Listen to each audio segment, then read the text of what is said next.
Genèse chapitre 22, version Semeur. Après ces événements, Dieu mit Abraham à l'épreuve. Il l'appela. Abraham, et celui-ci répondit, me voici. Prends Isaac, ton fils unique que tu aimes, lui dit Dieu, et va au pays de Morija. Là, tu me l'offriras en sacrifice sur l'une des collines, celle que je t'indiquerai.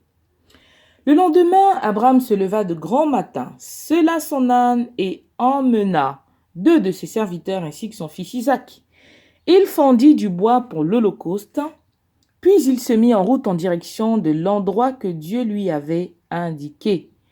Après 3 jours de marche, Abraham, levant les yeux, aperçut le lieu dans le lointain.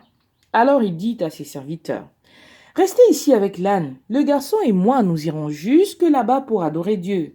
Puis nous reviendrons vers vous. » Abraham chargea le bois de l'holocauste sur son fils Isaac.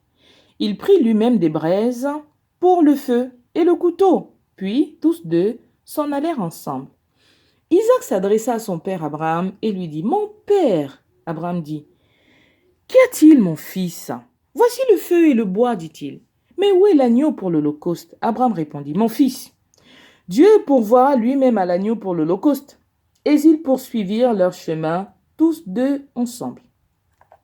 Quand ils furent arrivés à l'endroit que Dieu lui avait indiqué, Abraham construisit un autel et y disposa les bûches. Puis il ligota son fils Isaac et le mit sur l'autel par-dessus le bois.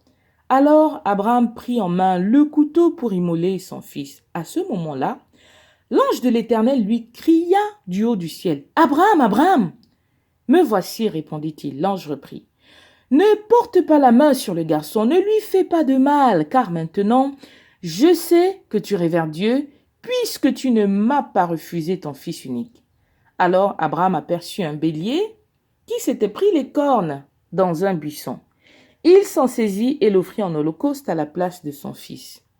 Abraham appela ce lieu-là Adonai Yireh, entre parenthèses, le Seigneur pourvoira. C'est pourquoi on dit aujourd'hui, sur la montagne du Seigneur, il sera pourvu.